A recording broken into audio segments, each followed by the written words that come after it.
Well, hello and welcome to WAM Wednesday for Wednesday, June 9th, 2021.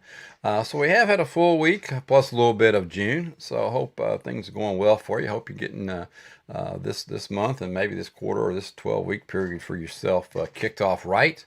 But let's do a little bit of accountability just to make sure. And then afterwards, stay tuned because we've got part 3 of 5 now. It was going to be part 3 of 4, but I realize that we're going to be going a little bit too long per session, so I want to break it into 5 parts on self mastery, which is master these 10 habits and be the master of your world. And today we're going to be going over breaking bad habits. So stay tuned for that. I'm sure you don't have any of those, but just in case you know someone who does, you'll know how to help them break those bad habits. All right, well, I'm going to back out of here myself so you can get a full screen view of this. And I'm going to get rid of this banner as well. So hide that. And here we go. We are ready. Okay. Well, as always, we want to look at the percentage of key actions that you executed last week. So again, if you're new to us, you don't have this, reach out to me. We'll get you a PDF, and also send you the link to the Phoenix Journal, which is where I get this. So I highly recommend using the Phoenix Journal for all of your goals and everything in your life. It's just a wonderful, wonderful tool. But we're going to add those up. And again, success is just about math, and we're looking at the percentage of key actions that you executed last week. And again, this isn't picking up the bread and the milk on the way home. These are based on your 1, 2, 3, or 4 goals that you had last week, your main goals that were SMART goals that you set, and what were those key actions that you needed to do to help move those goals along. So we want to see what the percentage is. Hopefully it's in the 70s or 80s. It's very rare that you get 100%. If you get 100%, then maybe you need to stretch your goal out a little bit more.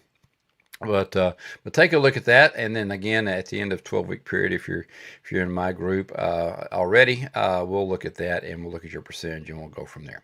All right. Well, what victories from the past week were you most proud of? We always want you to do this. We want you to realize that no matter what that key actions were and what percentage you had, there were victories in your week, and find those victories and which one of those were you most proud of. It doesn't have to necessarily be towards one of your goals. Even just what was a victory that you came up with that you're really, really proud of, and let your subconscious know, let Frankenstein know, hey, look at here, look what we did, and get them on board, so that Einstein don't have to take so much grief every week. And what do I most need to improve upon? So you want to also let Frankenstein know that we realize we didn't do as good as we could have done. So just hush up over there. You tell the subconscious to settle down a little bit, because we know these things we're going to improve upon, and we're going to do better and better each week that we do our key actions and reach towards these goals. And then again, every day you want to do your gratitudes, but then let's sum it up every week. Of all the things that you have, what are some of the things that you're most grateful for in your week? So, it could be people, it could be places, could be things. Hopefully it's God as well. I always, like I said, I always had God, Jan, and the wonderful the life that we have are just really 3 things that I'm most grateful for. And why do we do these? Because we don't want you to get into a pity party and say, hey, man, my life is so bad. Maybe your wife is so bad. My life is so bad and blah, blah, blah, blah, blah. But look at the things that you're grateful for. Sorry, ladies, I didn't mean that. That was just a slip of the tongue.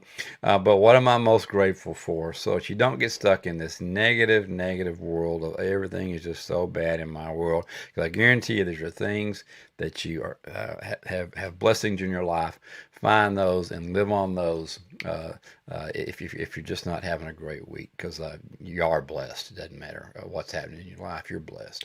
But what will I do to live next week to the fullest? We always want this, and we pick 4 key areas, which really kind of, these 4 key areas will kind of encompass all of your goals. So I have 7 different goal areas, but relationships, recreation, personal and health, and work kind of encompass all of those. I can fit them all in there, because relationships would work with my family goals and my social goals. Recreation, would work with really just kind of combining the things of social and relationships, and maybe throw in some personal health in there as well. And then personal and health would be my financial, because I separate financial from career. So financial, my physical goals, my relationships and personal both are spiritual. So some spiritual, my spiritual goals are stuck in here as well. And then work is really career, and you can count those in financial in there too, but mainly career. So, but look at the different areas, and what are you going to do next week in these areas to live life to your fullest? Because we want to try and make sure that we get this somewhat balanced. I am guilty of having NAs in some of these areas at some point where I believe that they're non-applicable for this week, but mainly it's because I'm just not going to have time to get out and do some of these things, but that's no excuse. So shame on me. I should make these things well-rounded as I can, and get out there and make all these things happen for myself. Don't want to be lopsided in life. Then we want to look at our goals for the week. Put your dates up there. Mine are Sunday through Saturday, and then list your goals. 1, 2, 3, 4, however many you got. Put them out there, and then put in here your key actions, the things you need to do, the threshold you need to attain to make that goal happen for you this week. And again, we want all your goals to be SMART goals, so make them specific, actionable, and measurable. Because if you can't measure it, you're not going to attain it. You've got to be able to measure it. And that's part of what our key actions are. And again, if they're not specific, you're not going to know what the heck you're going for. And if they're not actionable, then they're not a goal. It's something out there. It's a pipe dream or something. But make sure they're specific, actionable, and measurable. Get them in here and look at these every single day. This is the side of the worksheet that you're not reviewing. We did reflection on the other sheet. We did a little bit of planning because we put the 4 areas we want to do with it, and this is really our execution page. What are we going to do? How's this going to happen? And then we want to look in here. What am I looking forward to this most this week? And if I could accomplish this one thing this week, what would it be?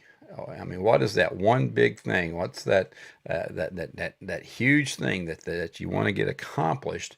And be sure you look at this every day so that you're on this thing and make sure it does happen.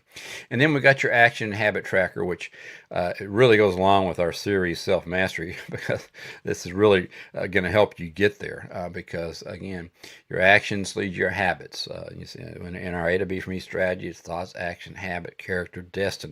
So your actions leads to your habits. So you got to get your actions and your habits in here. And that aim is how many times you're going to do that habit this week, or not do that habit this week. And then check off how many times you did it: Monday, Tuesday, Wednesday, Thursday, Friday, Saturday, Sunday. And then if you hit your aim, if your aim was 5 and you got 5 checks in there, then you get yourself a check mark on the right side, and that is definitely going to be one of your victories for next week. So get your actions and your habits that you're trying to do, or you're trying to change, or you're trying to alter, and get them in here for yourself. Well, all right. Well, there you go. Again, reach out to me if you need this thing. I'll be happy to send one over to you, and we can. I'll even do some strategy sessions with you to help you get it rolling. All right. Well, let's get to today's program, which is Self Mastery, session 3 of 5. Basically, we're going to master these 10 habits and be and be the master of your world. So it's all about habits. And I just love the quote: mastering others is strength, but mastering yourself is true power. And we want true power. So let's look at this and let's get this thing going. All right, we talked about it last week on Friday. If you haven't had the first 2 sessions, just go back and grab the WAM from last week and grab Finish Strong Friday, and you'll have the first 2.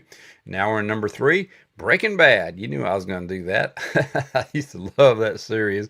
We're not going to talk about bromide or barium here, but we're going to talk about how to break a bad habit.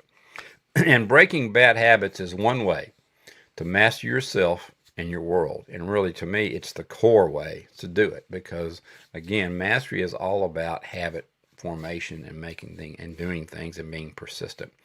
And it's not enough to know how to create good habits. It's necessary to know how to break your bad habits too. In last session, we talked about how to create good habits. We talked about the habit formation and the wheel and all the good things, and talked about cues and talked about rewards and talked about the routine. But it's necessary to know how to break your bad habits too, because a lot of times the bad habits are what's keeping you from creating the good habits. And if you've ever tried to stop smoking or playing video games or surfing the internet or eating Rocky Road ice cream, you know how challenging it can be to eliminate a negative habit from your life. Now, it's real easy to get those into your life. And I've had certain people come into my life, and I was doing great. And then all of a sudden, I started adopting some things that I never had adopted before.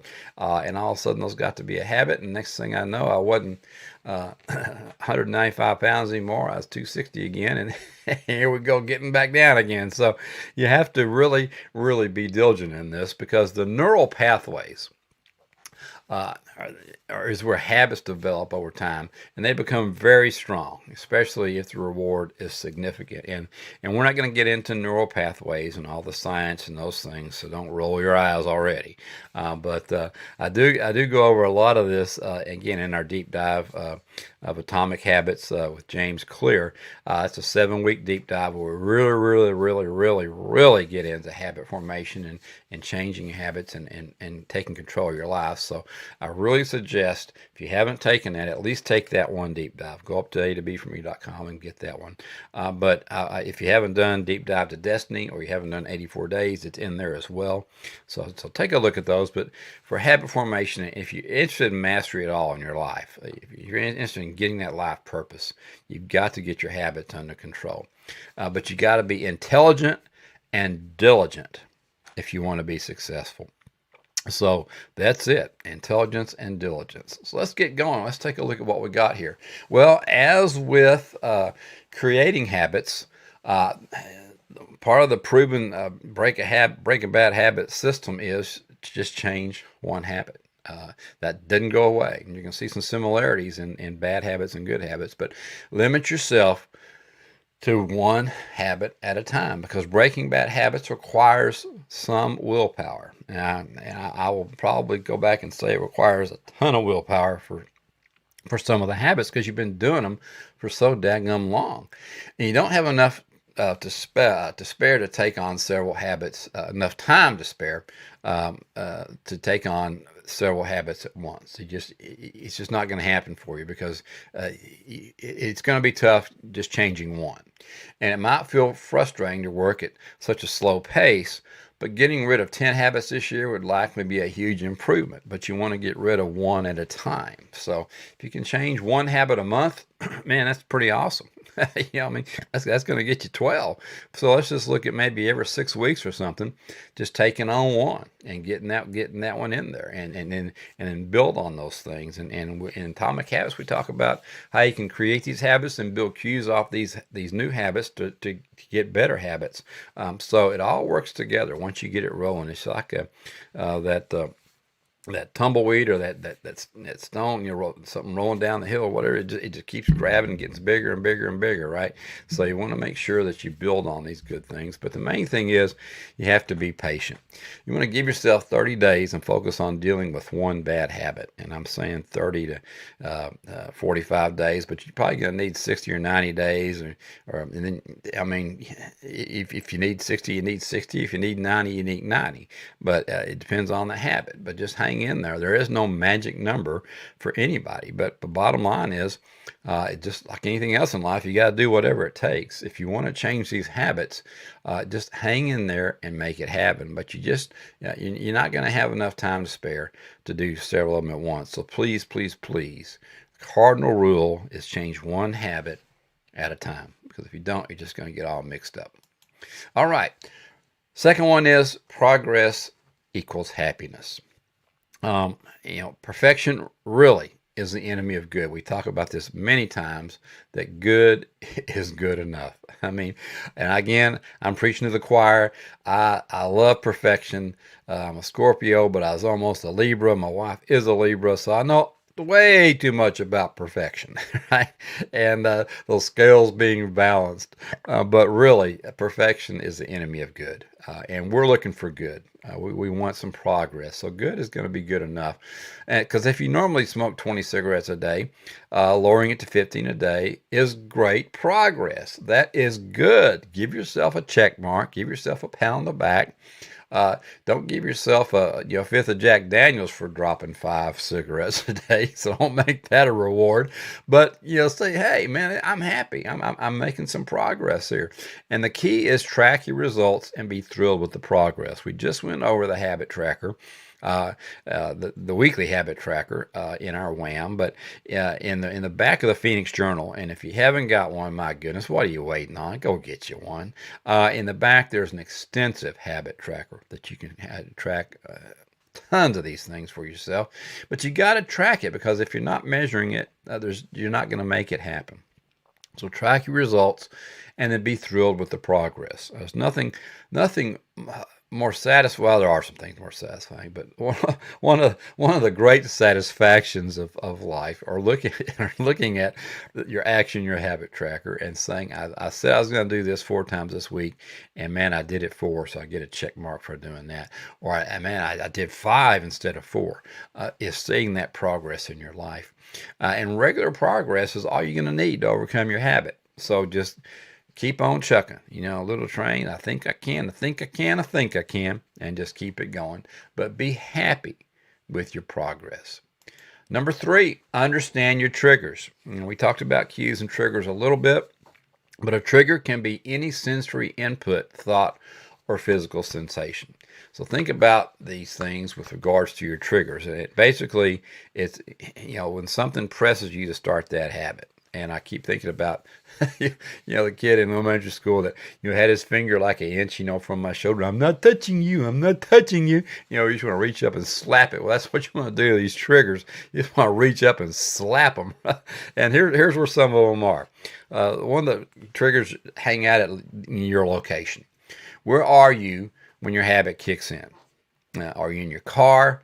Are you on the couch? Are you sitting at your desk? At your friend's house? At a bar? Where are you? So get out your pen and paper. When we're looking at our bad habits, the habits that we want to change, the first thing you want to look at is location.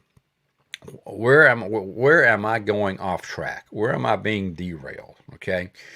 So got to understand your trigger. And the first one is location. The second one is time of day and day of week, because you might find your trigger times are late at night or on the weekends, but understand when you're likely to slip up. So mark that down. When am I doing the things I shouldn't be doing? When am I most tempted?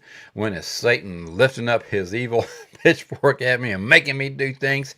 The devil made me do it. Remember that? But you might find that your trigger times are late at night or on the weekend. So put that down there so you'll know when to look for these things. Other people. We talk about other people all the time. Who do you hang out with? But many habits, such as drinking, smoking, drug use, promiscuity, occur in the presence of certain people. And think about your own habits and determine if you're likely to do them alone or with certain people.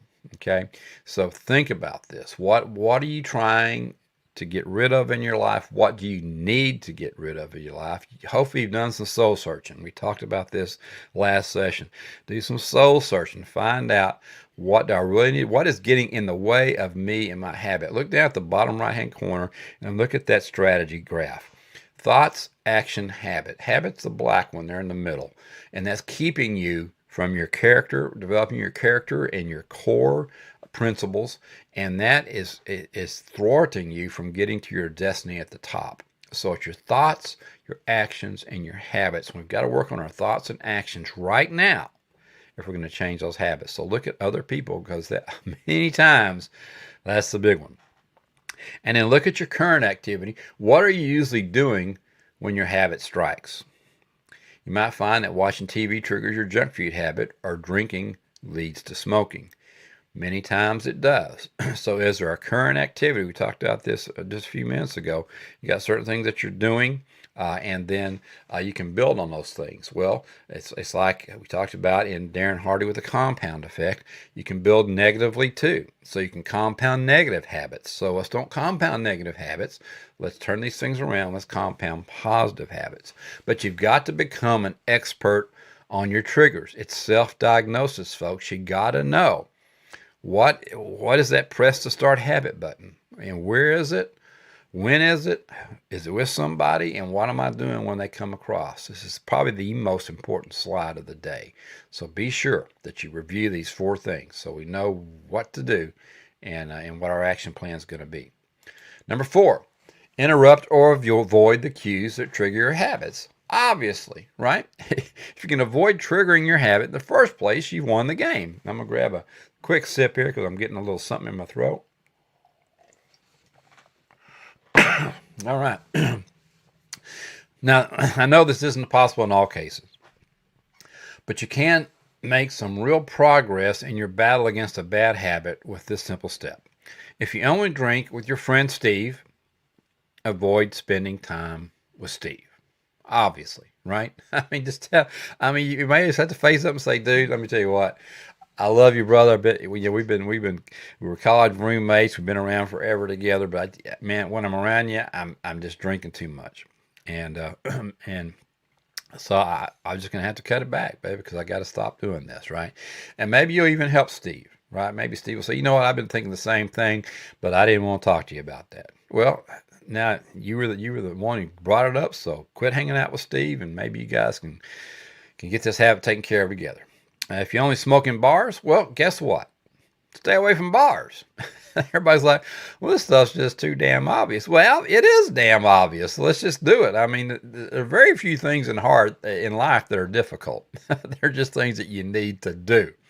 If you only eat junk food when you're alone at night, either spend time with other people, so don't be alone, and hopefully there are people that don't eat junk food, or get the junk food out of the house. And the better thing is don't even bring it in the house. Don't let it get into your grocery cart. If the junk food isn't in the pantry, guess what?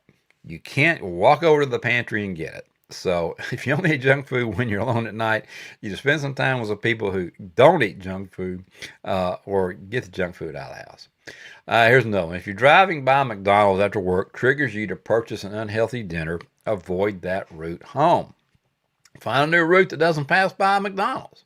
If you just can't go by without getting a Big Mac or getting a quarter pound with cheese or getting one of those new Chick-fil-A knockoffs, then don't go buy one. I mean, just change the way you go home. So if it's not just McDonald's, it's other things. If you can't drive by Starbucks without going in and getting a latte, then don't quit driving by Starbucks. That might be kind of hard to do because there's so many of them, just like McDonald's, but you got to find a way to do it. All right, let's look on number 5. Understand. Oh, that's number 4. We done did that one. Number 5. Stop. When you tell me that, stop going backwards. When you do feel yourself triggered, stop. I mean, literally freeze. And don't make another move. I mean, if you get up off the couch and you're heading for those potato chips, just stop. Think about it. And, what are you going to do? Just take 3 deeps and say, okay, I'm about to go get some chips. And I know I shouldn't be getting chips. So if I do get chips, I'm going to feel bad about myself. I know it's going to be unhealthy. So I'm just going to sit my butt back down. So literally freeze and don't take another move, right? And when you first feel the urge to smoke, overeat, or plop yourself in front of the TV, all is not lost. Instead, just, again, sit, breathe, and relax your body, because relaxing is going to help dissipate the negative feeling that's driving you to indulge in your bad habit. And by stopping any further action, you're interrupting your pattern of behavior and giving yourself time to choose a different course of action. So again, this is the 3 deep section. Just if you're about to do something that you know you're not supposed to do, if it's in your habit tracker, you know you're not supposed to do it, or just sit back and just relax. And again, close your eyes, take in 3 deeps, and let that negative feeling go away. If you're having a pity party because you're feeling lonely, don't grab the bottle. Just sit there and dissipate the negative feeling that's driving you to indulge in that bad habit, and interrupt that pattern. And by interrupting this pattern, you're growing. You're moving into the right direction. So give yourself a ton of credit for that. But when you do feel yourself triggered, stop. It's very, very important. Number 6, consider the reward you receive from the bad habit. Now, we talked about that last week. Every habit has a reward, whether it's a good one or a bad one. The negative habits occur to relieve a negative feeling or create a positive feeling. Okay, but as we talked about last week, these are very, very short term. For instance, you might overeat when you're alone because you're lonely. You might smoke to release stress. Examine your negative habit and figure out what you get from it. There is reward for every bad habit. But again, think about what that reward is. And again, it's going to be a short-term thing. It's not going to last forever. If you're stressed and you smoke because you're stressed, tomorrow you're going to be stressed again. You're going to grab another smoke. Let's turn this thing around and let's work on the stress.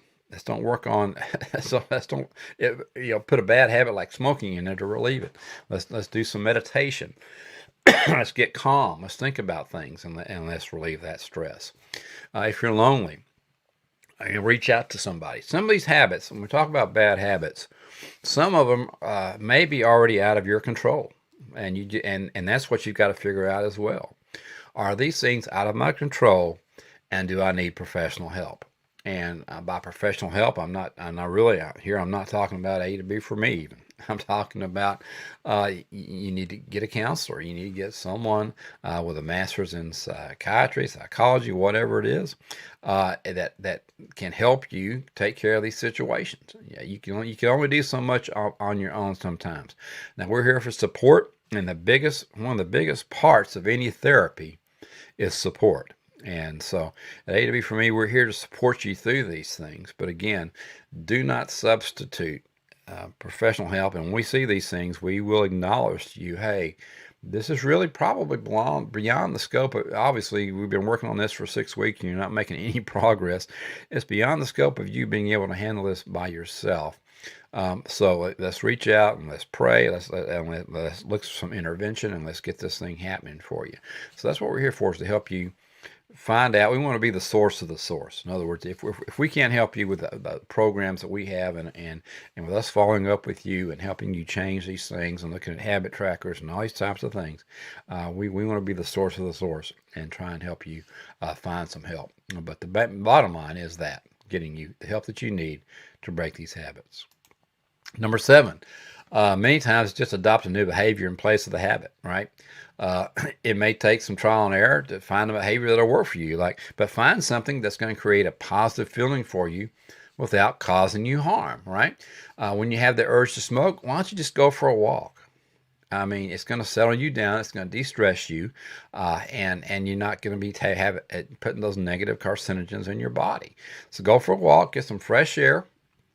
I don't care if it's raining. Sometimes rain it's more fun raining, walking in the rain. You just have to be careful, but it's more fun out there listening to that, on your rain gear and everything, and it's just relaxing. But go out there, the urge to smoke, and go for a walk.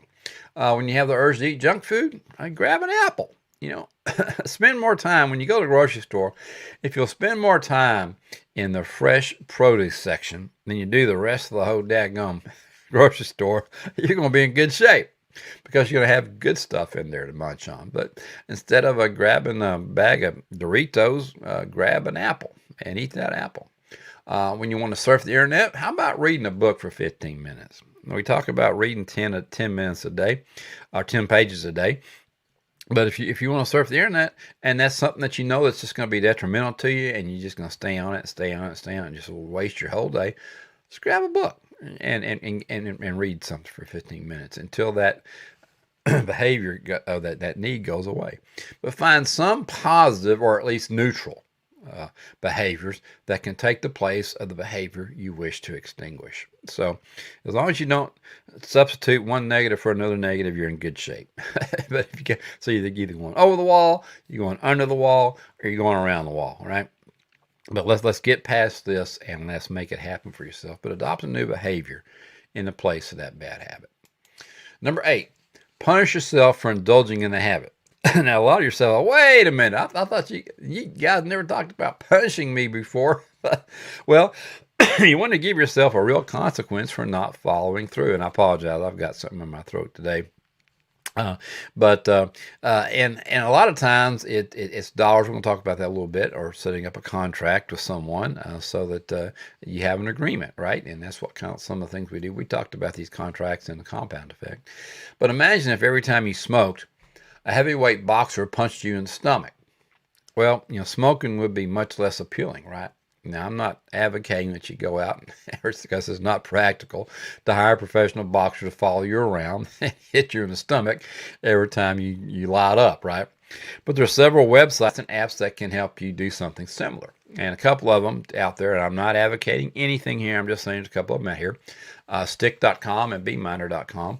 There's a bunch of others out there, but they all work on the same premise. You pledge money that's going to be taken from you if you indulge in your negative habit or fail to complete a new habit you're working to develop. So they're out there for goal attainment, and I tell you, it really is. It's effective, but you sit back and you say, "How stupid is this? I can't control myself. I've got to sit here be in fear of my money flying away from me, which may even mess up my financial goals just because I can't get my stuff together, right?" But these services, they can be tied to various apps that track diet, exercise, and other behaviors. And bottom line is, if you mess up, you lose money. And that money typically goes to an organization of your choosing, so you can choose where the money goes to.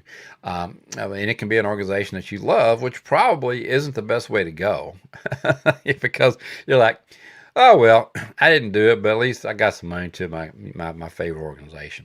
The better punishment is that it goes to one that you despise. It's something that you just hate, some movement, some organization that you just can't stand that they get funding. That would be a better punishment, right? Because then you're like, man, I'm doing this because I'm not giving them my damn money, right? So the service, but in all the services, they keep a small percentage of it as a transaction fee anyway, so you're losing that, which is kind of dumb. Just pay yourself your own transaction fee. But of course, you can do it yourself, right? You can promise yourself that you'll send money to an organization you don't support, or you could post an embarrassing photo of yourself on Facebook. Now, I'm not into self-deprivation and all this kind of stuff, but I really do like the contract thing, where you sign a contract with your wife or your kids or your buddy or whatever. And if you don't to do, I mean, maybe just figure out something that you hate doing. I hate painting, right? So maybe if I would agree to help paint somebody's house or something. Man, I'd do anything in the world to keep painting somebody's house, right? All right, a lot of people, you remember the old adage that you put the rubber band on around your waist. I mean, around your waist. I wish that ain't gonna happen. Around your wrist, and snap yourself whenever you even thinking about doing that bad habit. And of course, there's a bunch of neat little big rubber bands out there. You can do that now, and some of them, if you just wear it. A lot of times you just wear the rubber band, and it reminds you every day that just to stay on task. And of course, Grant Cardone has a lot of cool ones, but that I wear all different colors, so you can go with anything you wear, right, ladies? You can get them color coded, but snap yourself with a rubber band, or just having it on your arm will sometime remind you. Maybe go to work with your hair uncombed. I don't know. Maybe that's supposed to be embarrassing. And then I don't know if you guys are fans of Shark Tank or not, but there was a guy on there with this company called Pavlok, and he really got destroyed on Shark Tank because it was basically a wrist device that shocks you, literally like a shock collar on a dog. But it puts on your wrist and it shocks you. And when you are about to do something, you hit the button there and it shocks the hell out of you. And again, that does tell us subconscious, hey, this isn't a good thing. So let's don't be thinking that, or let's not be doing that, because that's the purpose of the punishment part of it. Is the subconscious is going to be wise enough to say, that doesn't make any sense. I mean, why don't we just do what we said we would do instead of shocking me or snapping me or having me pay money, because that's messing up my other goal over here. So, but think about a way to punish yourself. And again, I would advise probably the contract or just getting a band around your wrist, and maybe not to snap yourself, but just to remind you that you need to do these things. Sometimes just pictures on your desk during the day, pictures in your car. of like your vision board type thing. I'm not going to reach these things if I do this, right? Those types of things, the McDonald's thing, in your car, that's when you're going to go there.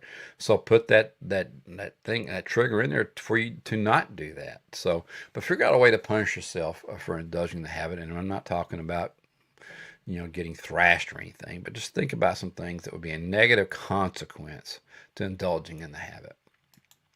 All right, number 9, we're going to go away from punishing yourself to take care of yourself, because your willpower is at its highest when you're well rested, well nourished, and receive moderate exercise. Now, again, these things might be part of your goal anyway. So you definitely want to, figure out your sleep number, get that done every night. Look at your diet. Let's get that clicking on all cylinders, and get some moderate exercise every day.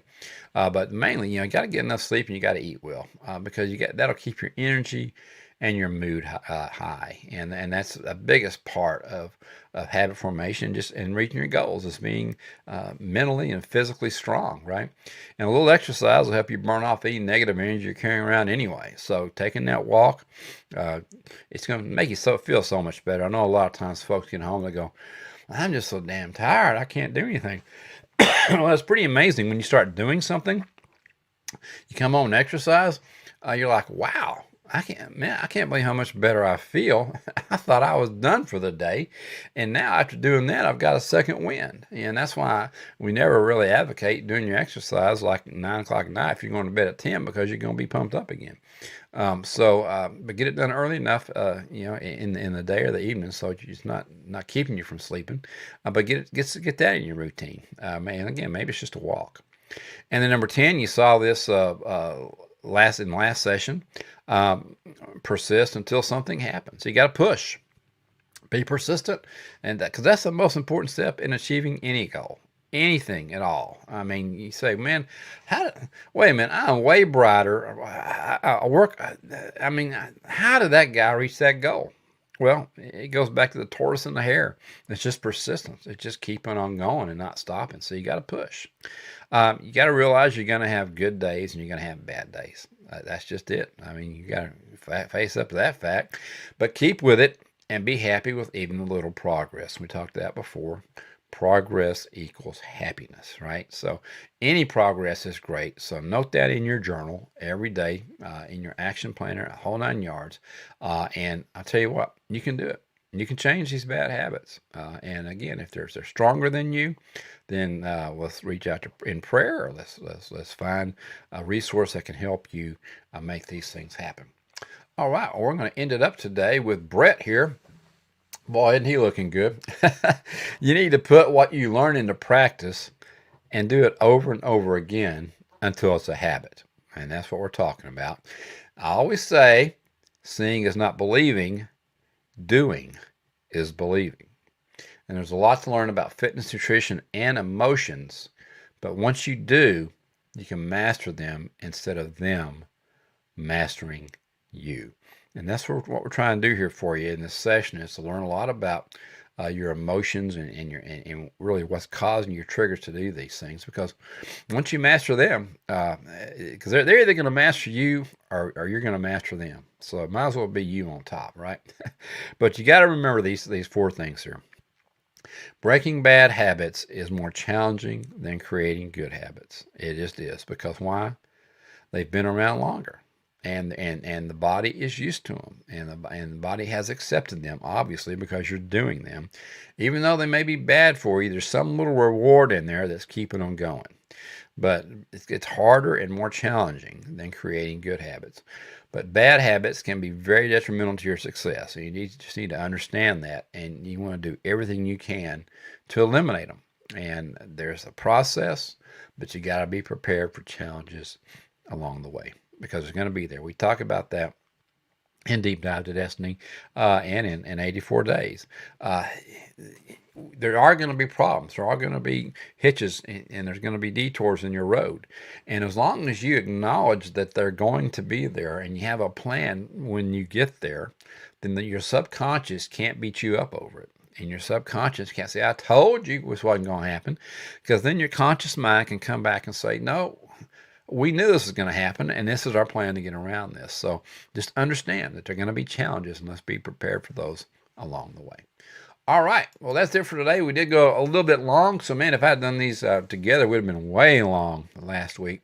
But next week, let's see, today's Wednesday, so Friday. Yeah, on Finish Strong Friday, we're going to go over session 4 of 5, which is actually getting into the 10 habits.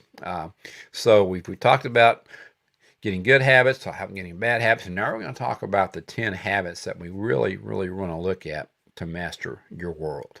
And we're going to start that on Finish Strong Friday. We're going to do the top 5 coming up Friday, and then we'll see how it goes from there. All right. Well, and what you might want to do is play a little game here. I want you to go through, of course, do all the things we talked about in the slides today. And then also go ahead and in comments, I'd be very curious if you would put down what the number 1 habit is that you think you need to master the world. So I'd be interested to see what those are. So maybe in comments sometime during this week, just put down what you think the first one's going to be. And let's see how good you are. Now, if you've been in this session before, you've been to a seminar or one of my workshops, don't cheat, okay? But if you haven't been in it and it's first time through the program, go ahead and I'd be interested to see what you put in there. But all right, have a great rest of the Wednesday. You're halfway through.